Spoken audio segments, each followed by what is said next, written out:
Before we begin, drop a comment below with your country and what time it is right now where you're watching. Whether it's sunrise in Nairobi, midnight in New York, afternoon in Canada, or evening in France. I want to know. Don't just sit back. Tell me where in the world you are. Now, let's dive into the story. The boy stood barefoot in the dust of Deadwood's main street, a scrap of cloth hanging off his bony frame like a curse. The townsfolk had gathered not out of pity, but to laugh. He had tried to steal bread from Mr. Callahan's bakery, and now the baker held him by the collar, shaking him like a rag doll while the crowd jeered. "This one ain't got a name," someone shouted, and the insult stung worse than the baker's slap. He wanted to shout back that he did have a name, but he wasn't sure anymore. Since the fire that took his parents, all he'd been called was Orphan. His small fist clenched, but the harder he fought the tears, the more his legs shook. The sheriff leaned lazily on the porch rail, eyes cold, making no move to stop the humiliation. The boy's stomach growled loud enough to shame him further, and laughter rolled through the dusty street like thunder. The baker dragged him forward, shoved him to the ground, and pressed the heel of his boot against the boy's cheek. Dust stuck to his skin, scratching at the rawness of his pride. He stared at the wooden boards of the saloon porch, where a woman in a crimson dress leaned against a post, sipping whiskey with cruel amusement in her eyes. Somewhere in the distance, a dog barked, and the boy wished he could run as wild and free as that animal. Instead, he lay pinned under a man's boot, his ribs sore, his hunger gnawing like knives inside him. "You'll never be nothing," the baker spat, his voice dripping with venom. The boy didn't answer, but inside, a spark caught flame. That cruel sentence, meant to bury him, burned into his memory. He swore to himself, right there in the dirt, that one day they'd choke on their laughter. The sheriff finally spoke, his voice slow and oily. "Let the kid crawl. Ain't worth wasting a cell on." The crowd parted, not out of mercy, but boredom, their eyes already shifting to the saloon doors where music began to play. The baker kicked the boy's ribs one last time before letting him go. The child staggered to his feet, spitting blood into the dust, and the taste was bitter but strangely sharp, like iron truth. He turned his gaze upward, past the jeering faces, past the sheriff's cold smirk, and fixed his eyes on the endless horizon. That line where the sun bled into the land called to him, whispered promises of freedom and vengeance. He limped away without a word, each step searing his vow deeper into the marrow of his bones. If the West had no place for orphans, then he would carve one with his own hands. As night fell, he curled beneath the wooden frame of an abandoned wagon at the edge of town. The boards creaked above him, broken and splintered, but with shelter from the chill. He hugged his knees to his chest, every breath foggy in the cold.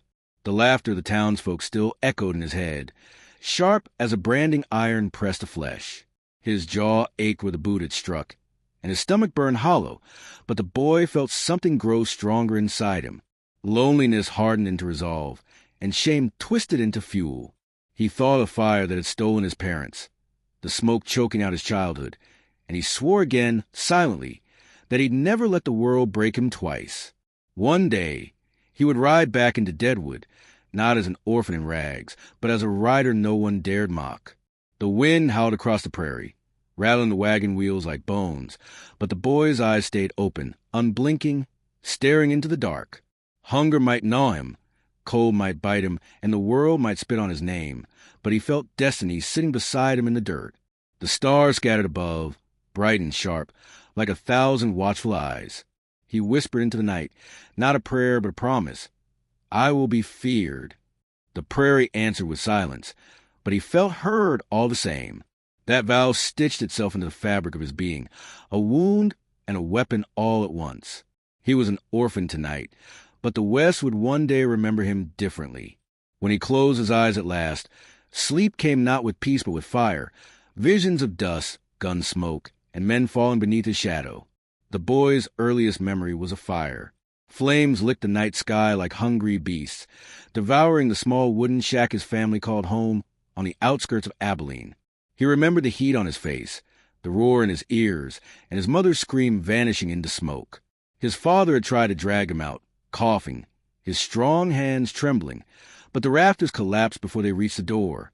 The boy, no more than 7, was yanked outside by a neighbor, thrown into the dirt, his knees tearing open on gravel.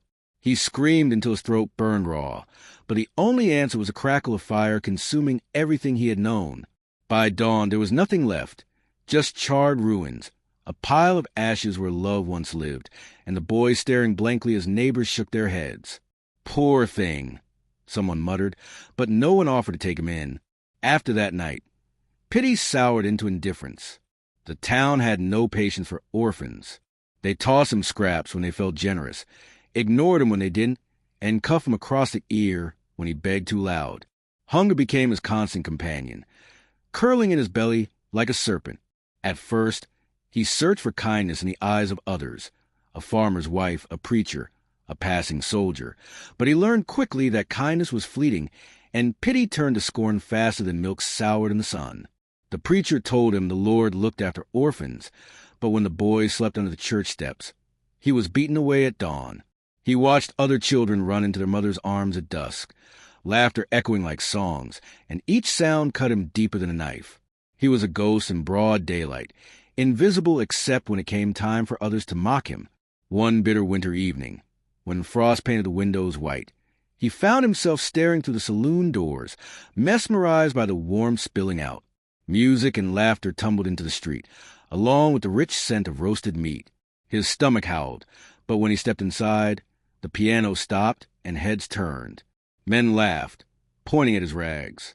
The bartender, red-faced and mean, grabbed him by the collar and hurled him into the street. His head struck the frozen ground, stars flashing behind his eyes. The laughter chased him even as he crawled away. That night, he shivered beneath a bridge, his body aching, and something inside him snapped. He understood then that the world wasn't waiting to save him. If he wanted to survive, he'd have to steal survival with his own hands, fight for every scrap, and carve his name into a place no one could erase. The boy's first theft was clumsy. He tried to snatch an apple from Old Man Greeley's cart, but the merchant caught him by the wrist and dragged him across town like a captured coyote. They whipped him in front of the courthouse, the lash slicing his back until his shirt clung wet to his skin. The pain seared him, but worse was the humiliation, the way the crowd pointed and sneered, as if his suffering was a play put on for their entertainment. Yet through the haze of agony, he clung to one thought. Pain ends, shame fades, but memory lasts forever. When they finally let him crawl away, his body broken, he bit down on the taste of his own blood and whispered, "One day." It wasn't a dream anymore. It was a vow, sharpened the whip that cut him. By the time he turned 10, he was no longer a helpless child. The boy had grown lean and wiry, every muscle carved by hunger and survival. He ran faster than most grown men, climbed rooftops like a cat, and learned the art of disappearing into shadows. He became a whisper in the alleys, a ghost that merchants cursed when their bread went missing. He carried no name but Orphan, and he wore like a mask, faceless, untouchable. Yet, beneath that mask, his anger simmered, slow and steady, waiting for the day it would ignite. Sometimes at night, he would sit beneath the stars and imagine himself not as a boy but as a rider, tall in the saddle, a gun at his hip. The world finally forced a look at him with fear instead of pity. He didn't know how or when, but he swore the West would remember him. At 12 years old, the boy had already mastered the art of vanishing. He slipped through alleys like smoke, silent and uncatchable, until one fateful evening when his life shifted. A card game spilled out of the Deadwood Saloon, guns flashing in the night air. Men shouted. One fell bleeding into the dust, and the boy froze behind a barrel, wide-eyed. Among the chaos, the rider unlike any he'd seen. Broad shoulders, scar running across his cheek, pistol steady as a hawk's eye. When the smoke cleared, 3 men lay dead, and the rider tucked his gun back into its holster with calm finality. His name was revealed in whispers. Calder Boone. To the boy, Boone wasn't just a man. He was the answer. Strength, fear, respect. Everything the boy had been denied. In that moment, he swore he'd learn to carry himself the same way. The next week, he followed Boone like a shadow. He fetched buckets of water at the stables, carried bags, and lingered at the edges of poker tables where Boone held court. The outlaw noticed him eventually. You got eyes like a starving wolf, Boone muttered one night, tossing the boy a coin. But wolves die young if they don't learn to bite. The boy didn't smile, didn't thank him, just clenched the coin until it dug into his palm. That night, he pressed it under his tongue as he slept, a bitter medal of honor. To him, Boone wasn't merely a man, but a doorway, proof that survival didn't mean crawling. It meant standing tall, feared and untouchable.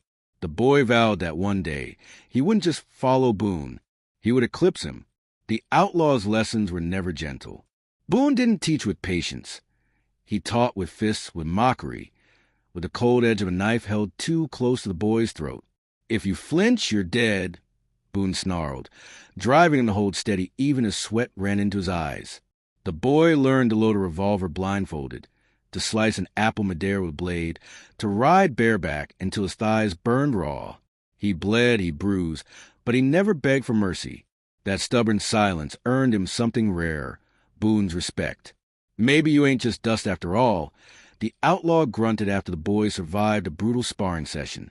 For the first time, the orphan felt the weight of a name forming, not given by others, but forged by his own endurance. Still, the boy's hunger wasn't just for skill. It was for reckoning. Every scar Boone carved into him was fuel. Every lesson another step toward a darker destiny. At night, lying awake beneath the stars, he saw the faces of those who had laughed at him, who had pinned him in the dirt, who had whipped him for stealing bread. He imagined their fear when he returned, not as a broken orphan, but as something more. His chest tightened at the thought, half in pain, half in thrill. Boone had once told him, "Fear is the only coin men respect." The boy held those words close, sharper than scripture, and promised himself he'd become the richest man alive. By 14, the boy had grown taller, his frame lean with wiry strength, his eyes colder than men twice his age. Boone's gang began calling him Ash, a cruel nickname born from the fire that had claimed his family. But Ash didn't flinch at it. He embraced it. Ash was no longer the nameless orphan crawling in the dirt. Ash was rising, a shadow stretching long across the prairie. He rode at Boone's side, pistol at his hip, every mile carrying him further from pity and closer to legend. The boy who once whispered promises to the stars was no longer just surviving. He was beginning to burn, and the West had started to notice. Ash's first taste of blood came on a night when the prairie wind screamed like banshees through canyons. Boone's gang had cornered a traveling merchant's wagon, its wheels stuck in the mud after a storm. The men circled like vultures, guns raised, laughter sharp in the cold air. Ash stood in the shadows, heart pounding, watching as Boone shoved the merchant to his knees. "Take the goods," Boone ordered. But one of the younger outlaws, a sneering man named Vetch, didn't stop at goods. He kicked the merchant's ribs and drew his blade. Ash's chest tightened. Something about the man's cruelty snapped a tether deep inside. Boone laughed it off, but Vetch's eyes fell on Ash, hungry to humiliate the boy. "What's the pup staring at?" Vetch jeered, tossing the blade at Ash's feet. "You want respect? Then prove it. Cut him." The gang's laughter echoed like thunder. Ash's hands trembled as he picked up the knife. The merchant's eyes met his wide, desperate, pleading for mercy.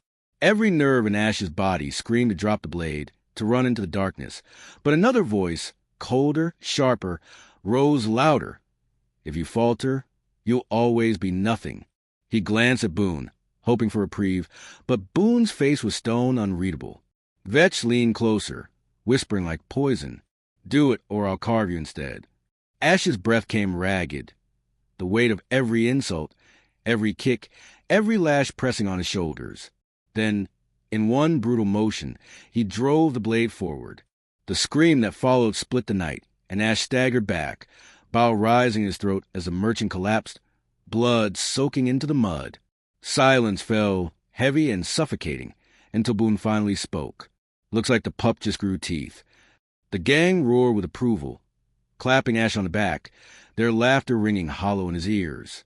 Vetch sneered, but there was something new in his eyes now, wariness, maybe even fear. Ash wiped the blade on his ragged shirt, his hands no longer trembling. He felt sick, but beneath the sickness, a strange fire burned. For the first time, the laughter wasn't aimed at him. It surrounded him. It fed him. Boone leaned in close, his voice low. "Remember this night, Ash. Fear ain't given, it's taken." Those words carved themselves into Ash's heart deeper than the knife ever could. From that moment, he understood. To survive, he had to become the very nightmare that had haunted him. But nightmares have their price. That night, when the gang celebrated with stolen whiskey, Ash slipped away and sat alone by the dying embers of the campfire. His hands still stank of blood and his stomach twisted. He saw the merchant's face again and again, eyes wide, pleading for life. Ash pressed his fist to his temples, trying to silence the image, but it stayed. Guilt war with fury. Shame tangled with pride. He hated what he'd done, but hated weakness more. A choice had been made, and there was no turning back.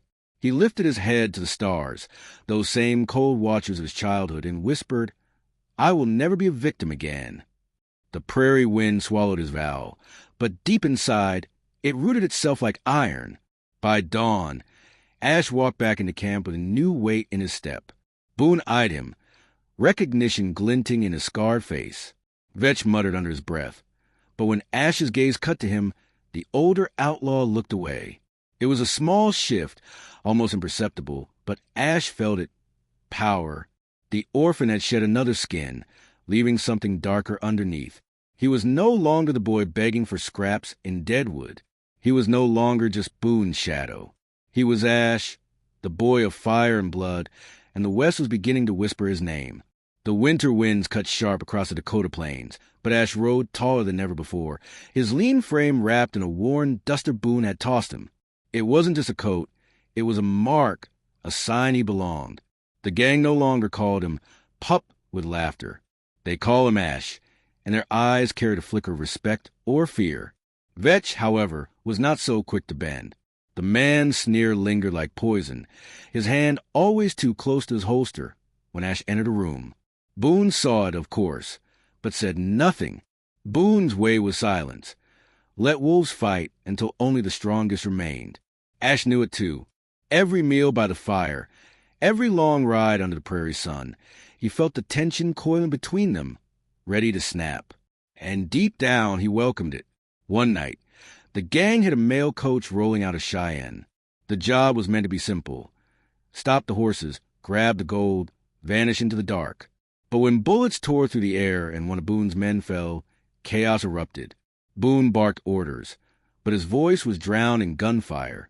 It was Ash who saw the gap, Ash who noticed the driver fumbling for a shotgun, and Ash who charged forward, leaping onto the coach like a wild animal. His blade flashed, his gun cracked, and in moments, the fight was over. The gold was theirs. The men stared in silence, chest heaving, before a low whistle broke the air. "The kid saved us," one muttered. Boone didn't speak, but his eyes lingered on Ash longer than they ever had. Respect had shifted. Something new had been born. That night by the fire, Boone finally spoke. "You see what fear does? It makes men hesitate. You didn't." His words were measured, but every syllable was heavy. Ash nodded, silent, the weight of it sinking deep. Boone wasn't just praising him. He was handing him power. Around the flames, the gang eyed Ash differently. Some with respect, some with jealousy. Vetch most of all. His eyes burned hotter than the fire, and Ash felt them even when he turned away. He knew the man wouldn't rest until one of them was buried in the dirt. But fear had shifted in the camp. For the first time, it wasn't Ash who carried it. It was those who stood against him. Still, beneath the firelight and praise, Ash couldn't silence the ghosts. At night, he woke to the merchant's dying eyes, the blood that had baptized him into this world. He told himself it was weakness to dwell on it, but the memory clung to him, whispering in the dark. He wanted to believe Boone's words, that fear was all that mattered, but something deeper gnawed at him. Was he becoming strong, or was he becoming hollow? He didn't know. All he knew was that every time he gripped the revolver, his hand grew steadier, and every time a man fell by his shadow, the laughter of Deadwood seemed further away. Strength had a cost, but Ash was willing to pay it, coin by coin, drop by drop. By spring, Ash wasn't just Boone's shadow. He was Boone's right hand. Men listened when he spoke, rode harder when he led, and for the first time in his life, people followed him willingly. They saw in him what they feared most: youth unbroken, hunger unquenched, fire untamed. The boy who had once been spat on in the dust was now carving a name in blood and steel.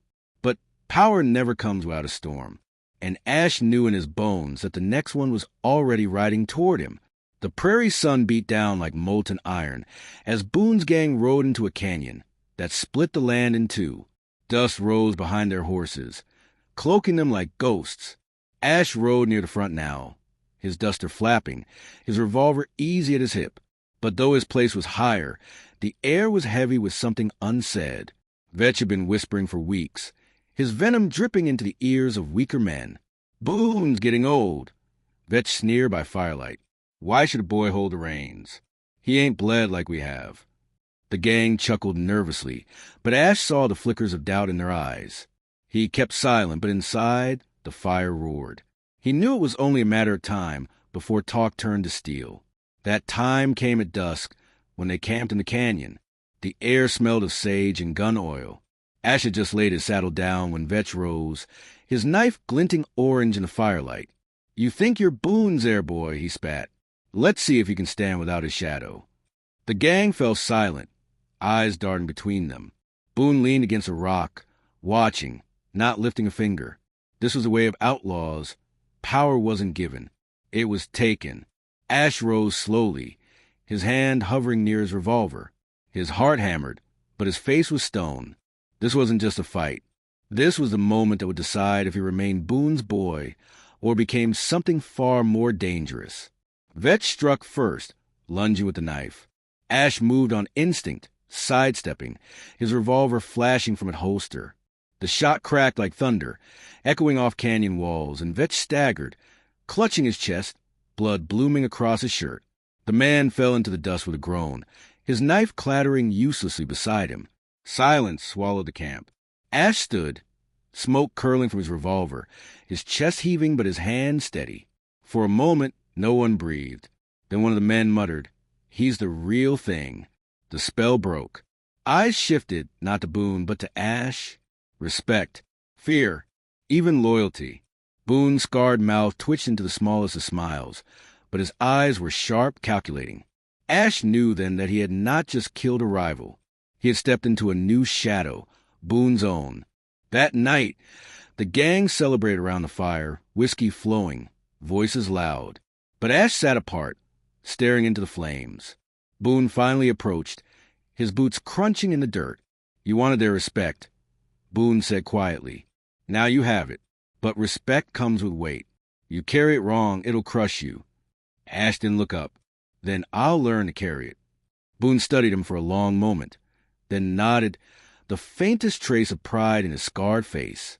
Still, Ash could feel the shift. Boone wasn't just a mentor anymore. He was a rival, waiting for the day the boy grew too strong. That knowledge sat in Ash's gut like a stone. By dawn, when the gang rode out of the canyon, Ash rode at the front. The wind whipped through his hair, the sun bleeding gold across the horizon. Behind him, the men followed, not because Boone ordered it, but because Ash had earned it. The boy who once crawled in Deadwood's dust was gone. In his place rode a figure harder, sharper, and far more dangerous. But deep inside, Ash knew the truth.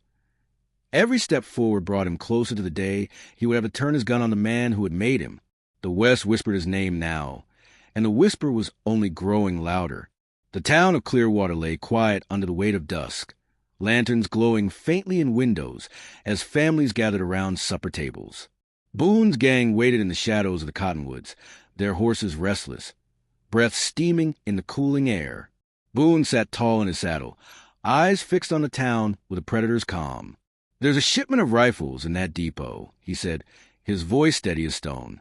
"We take it tonight. But to remind this town who owns them, no witnesses walk away." The words cut through the night, cold and merciless. Ash felt the air leave his lungs.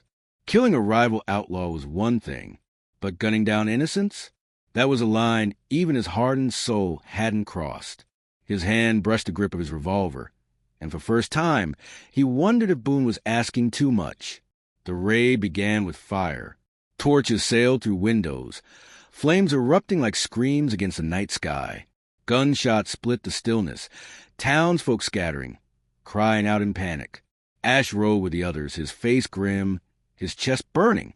Boone's men fired at anyone who moved, shopkeepers, farmers, even a boy no older than Ash had been when he first tasted hunger. Ash froze in the street, revolver in hand, as the child cowered behind a barrel. Vetch's replacement, a cruel man named Riker, sneered. "Do it, Ash. Boone want no loose ends." His words echoed the same poison Vetch had once spat. Ash's finger trembled on the trigger.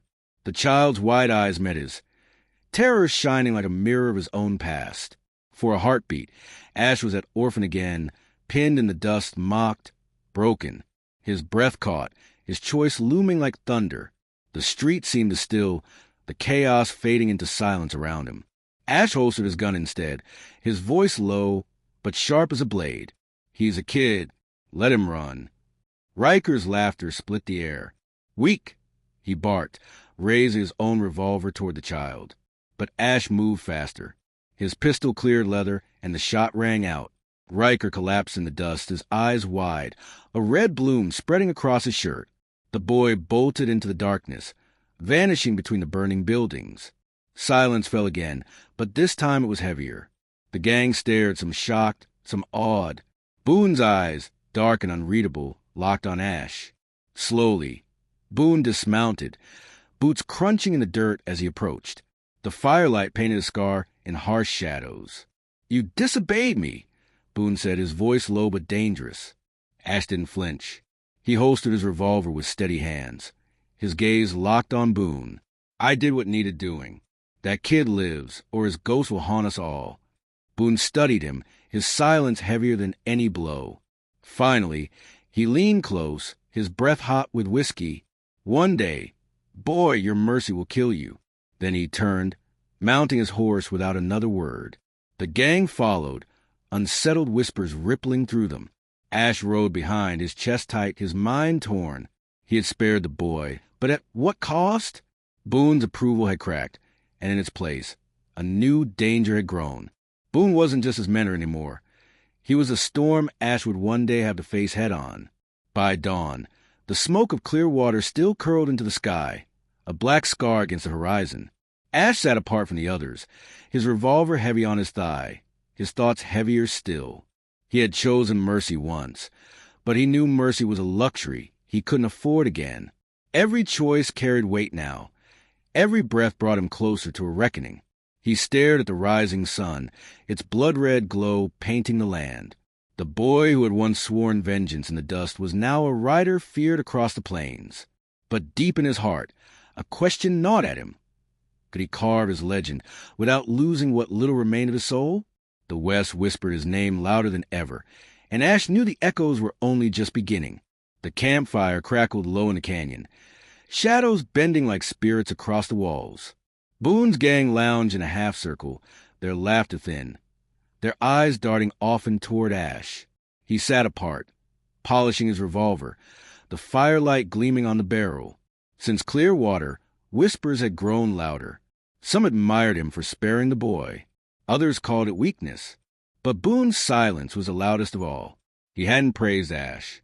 He hadn't condemned him. He had simply watched, his scarred face unreadable. That silence gnawed at Ash more than any insult. He knew Boone well enough to understand. Silence meant Boone was planning. And Boone never planned without blood. Days later, Boone led the gang toward a gulch outside Laramie, claiming a rich freight wagon would be passing through. The men rode hard, eager for spoils, but Ash felt unease crawl under his skin. The canyon walls loomed too close, too steep, too perfect for an ambush. As they waited in the narrow pass, Ash caught Boone's eyes flicking toward him, not the trail. His stomach tightened. Something wasn't right. When the sound of hooves echoed at last, it wasn't a wagon, it was rifles. Soldiers. Dozens of them. The canyon erupted in gunfire, bullets sparking off rock, men shouting in panic. Ash dug behind a boulder, firing back, his blood boiling with realization. Boone hadn't led them to riches. He had led him to ruin. Chaos swallowed the gulch. Men fell screaming. Horses reared and kicked, the air thick with gun smoke and dust. Ash fought like a man possessed, his revolver spitting flame, his knife flashing when soldiers pressed too close. But through the madness, his eyes searched for Boone. There, high on the ridge, safe beyond the gunfire, watching with cold detachment. Boone hadn't ridden into the fight. He had thrown his own men into the fire, and Ash most of all. Rage ripped through Ash's chest, hotter than any bullet wound. He understood in that moment. Boone wasn't testing him anymore. Boone was trying to erase him before he became too strong. Their bond, teacher and student, wolf and pup, was ashes now. Only enemies remained. Ash fought his way out of the gulch, his horse lathered in sweat and blood. A handful of Boone's men escaped too, scattering into the prairie night. But Boone was gone, vanished into the dark like smoke. Ash rode until the stars wheeled overhead, his body shaking, his mind burning with betrayal. Every lesson Boone had drilled into him, every scar carved by his hand, now twisted into a blade in Ash's back. He dismounted at last on a lonely ridge, collapsing to his knees in the grass. For a long moment, he let the fury pour out, shouts into the wind, fists pounding the earth, tears he thought he'd buried years ago stinging his eyes. He had spared a boy in Clearwater, clung to a shred of humanity. Boone had repaid him with a noose. By dawn, Ash rose from the ridge, his eyes hollow but burning with a new fire. The Orphan had been broken, mocked, beaten. Boone had forged him, hardened him, and then tried to destroy him. But Ash was not broken this time. He was sharpened.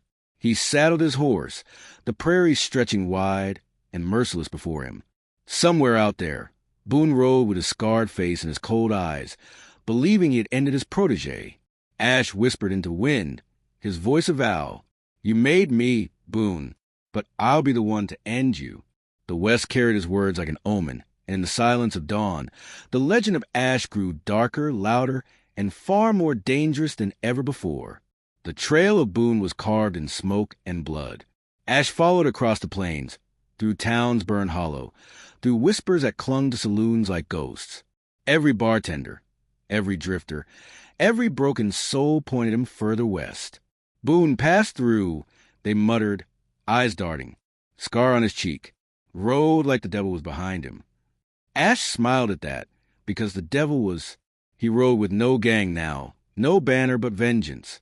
Nights he slept under the open sky, revolver resting on his chest, his dreams filled with Boone's face. Each sunrise brought the vow closer. Student would meet teacher, and only one would ride away. The hunt ended in a valley outside Santa Fe. Boone had taken refuge in an abandoned ranch, his men scattered thin after the canyon slaughter. Ash approached at dusk, the air thick with the smell of rain. Lightning split the sky as he tethered his horse to a fence post, his eyes locked on the sagging barn, where Boone's shadow moved within. Every step toward it echoed like a drumbeat. The world seemed to hold its breath. Boone stepped out at last, scar catching the stormlight, his revolver already loose at his side. His voice carried across the rain-soaked dirt. So the pup found his bite. Ash's lips curled, his hand hovering near his holster. No, Boone. The pup burned. All that's left is Ash. The standoff stretched, thunder rolling above. Boone's smirk twisted into something darker. I made you strong. I gave you teeth. And this is how you repay me. Ash's eyes narrowed, rain dripping from his hair. You didn't make me. You tried to bury me. You taught me fear, Boone. But you forgot fear burns. In one blur of motion, guns cleared leather. 2 shots cracked, flashing white in the storm. Boone staggered back, clutching his side, his smirk replaced by shock. Ash's shoulder burned where a bullet grazed, but he stood firm, revolver steady. Boone dropped to his knees, rain mixing with blood in the dirt. His eyes searched Ash's face, perhaps for pity, perhaps for regret. But Ash gave him none. Ash stepped closer, the storm raging overhead.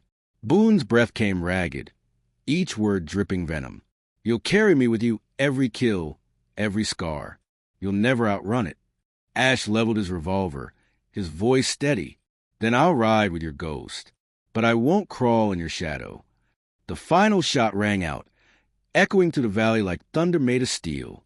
Boone collapsed, his scarred face sinking into the mud, his legend ending in silence. Ash stood above him, chest heaving, rain washing the blood from his hands. The storm raged on, but inside there was only quiet. Boone was gone. The bond was broken. The orphan had severed his last chain. When the storm finally passed, Ash rode out of the valley alone. No gang followed him. No teacher guided him. But the weight of the West shifted with his every hoofbeat. Boone's death would send ripples through the outlaw world, and Ash's name would ride those ripples like fire on the wind. Men would curse it. Women would whisper it. Children would fear it. The boy who had once crawled in the dirt of Deadwood was gone forever. In his place rode a man forged of fire and betrayal, a rider the West will remember with both dread and awe. Ash did not look back. Boone's grave was a whole valley, and Ash's legend had only just begun. The morning after Boone's death, the West felt different. The air itself seemed to whisper, carrying the tale faster than any rider could. In Santa Fe, men in saloons muttered, "Boone's gone." The boy did it. In dusty border towns, ranchers shook their heads in disbelief, saying, "An orphan took down the devil himself." Ash didn't wait to hear the stories. They would twist on their own. He rode south across the plains, the horizon endless, the weight of his choices heavy in his saddlebag. He had killed Boone, but Boone's prophecy lingered like a shadow. Every scar, every kill, every ghost would ride with him. Ash clenched the reins tighter. He had no illusions of peace. But peace was never his destiny. His destiny was fear. Weeks later, Ash rode into a settlement where once he had been whipped for stealing bread. Deadwood, the same streets where townsfolk had laughed as the baker pressed his boot to his cheek. But now, when he passed through, silence fell. Men looked away. Women pulled their children close. Even the sheriff, who once watched with lazy contempt, stiffened on the porch, his hand twitching near his holster, but never daring to draw. Ash dismounted slowly, his boots striking the same dust where he had once bled as a boy. He walked into the bakery, the same air heavy with memory. The baker froze, face pale, years older but still cruel at the edges. Ash said nothing. He laid a single silver coin on the counter, the same kind Boone once tossed him. Then he turned and walked out. No violence, no blood, just silence, and the echo of fear louder than any bullet. From that day, stories spread like wildfire. They said he was a ghost who rose from fire. They said no bullet could touch him, no man could outdraw him. Some swore his eyes glowed like embers under the brim of his hat. Others whispered he was Boone reborn, the scarred man's spirit riding inside him. But Ash knew the truth. He wasn't Boone. He wasn't the orphan anymore either. He was a shadow that fear itself cast across the West. He didn't need to claim towns or lead gangs. His legend did the work for him. Outlaws avoided his trail. Sheriffs thought twice before chasing him. Mothers hushed their children with his name. Ash had become more than a man. He had become the story the West told itself when night fell too quiet. Yet even legends carry weight. Ash still woke in the dark, hearing the merchant scream, seeing the boy's wide eyes in clear water. He carried them just as Boone said he would. But instead of chains, they became fuel. Each ghost reminded him that he was not just feared because he killed. He was feared because he chose when not to. That power, that restraint, made his name heavier than any outlaw before him. The world expected monsters, but Ash had learned to walk the line between man and shadow. He carried fear like a torch, not a shackle, and in doing so, he carved a place no one could take away. Years later, when travelers spoke of the most feared rider in the West, they always lowered their voices, as if afraid he might hear. They called him Ash, born from fire, forge and betrayal, feared by lawmen and outlaws alike. Some swore they saw him riding under blood-red sunsets, his duster whipping in the wind, a ghost who never aged, a figure too fierce to die. And maybe they were right. Maybe Ash was more ghost than man now. But one truth burned brighter than all the whispers. The orphan who once crawled in the dirt of Deadwood now rode higher than fear itself. And the West would never forget his name.